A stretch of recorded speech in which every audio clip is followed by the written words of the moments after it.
in the future, which jobs should be taken over by robots? Well, what about things that humans can't do? For example, like the video just before this one, the jellyfish bot that would clean oceanic water from plastic pollutions and other types of pollution, which usually fall to the bottom of the seafloor. And what about cleaning up Fukushima, for example, which humans can't do, but robots can? Things like that. So which jobs should be taken over by robots?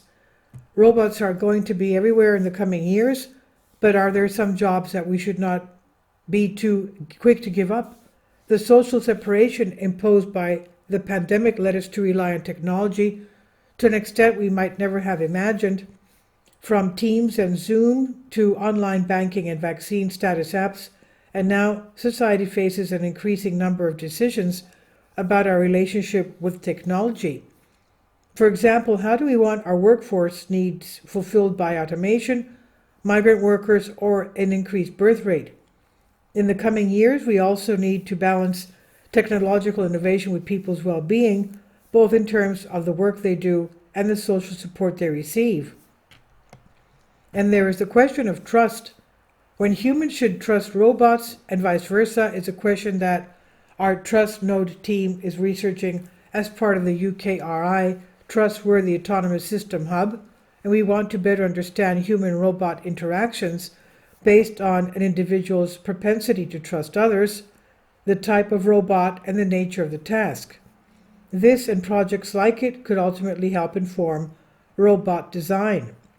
And this is an important time to discuss what roles we want robots and AI to take in our collective future before decisions are taken that may prove hard to reverse. One way to frame this dialogue is to think about the various roles robots can fulfill. Robots as our servants. The word robot was first used by the Czech writer Karel Čapek in his 1920 sci-fi play Rossum's Universal Robots. It comes from the word robota, meaning to do the drudgery of donkey work. And this etymology suggests robots exist to do work that humans would rather not, and there should be no obvious controversy, for example, in tasking robots to maintain nuclear power plants or repair offshore wind farms. However, some service tasks assigned to robots are more controversial because they could be seen as taking jobs from humans.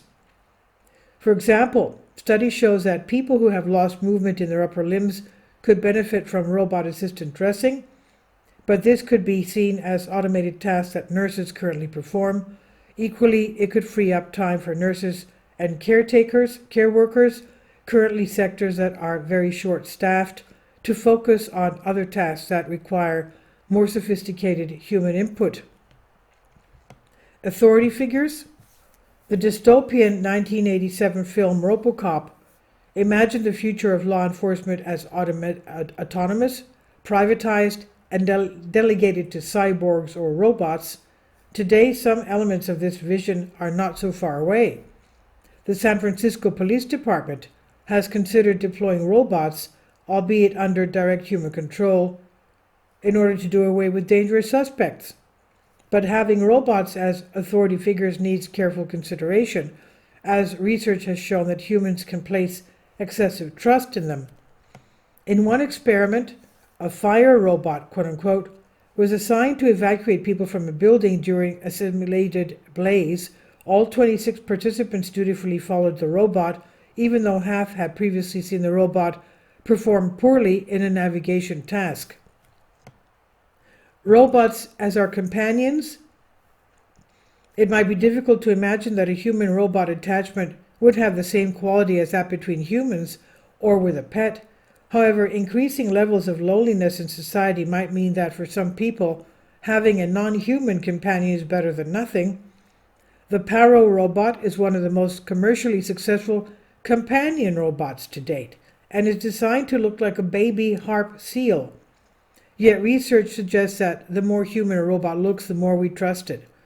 A study has also shown that different areas of the brain are activated when humans interact with either another human or a robot. This suggests our brains may recognize interactions with a robot differently from human ones. Creating useful robot companions involves a complex interplay of computer science, engineering, and psychology. A robot pet might be ideal for someone who is not physically able to take a dog for its exercise. It might also be able to detect falls and remind someone to take their medication.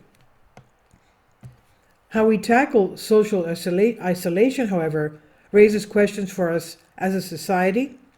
Some might regard efforts to solve loneliness with technology as the wrong solution for this pervasive problem.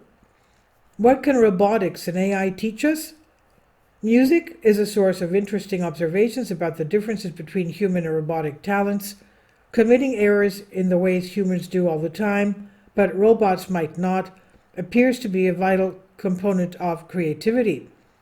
A study by Adrian Hazard and colleagues pitted professional pianists against an autonomous disc lavier, an automated piano with keys that move as if played by an invisible pianist.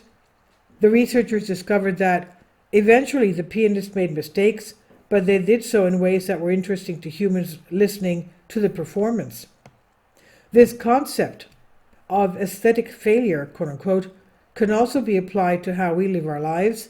It offers a powerful counter-narrative to the idealistic and perfectionist messages we can constantly receive through television and social media on everything from physical appearance to career and relationships. As a species, we are approaching many crossroads, including how to respond to climate change, gene editing, and a role of robotics and AI. However, these dilemmas are also opportunities. AI and robotics can mirror our less appealing characteristics, such as gender and racial biases, but they can also free us from drudgery and highlight unique and appealing qualities, such as our creativity. We are in the driving seat when it comes to our relationship with robots. Nothing is set in stone yet, but to make educated, informed choices, we need to learn to ask the right questions, starting with, what do we actually want robots to do for us? And this is by Thusha Rajendran, Professor of Psychology, the National Robotarium, Heriot-Watt University. The article republished from The Conversation under Creative Commons, and this is on Unexplained Mysteries. Please leave your comments, and thank you for your support. Kindly support my Patreon account.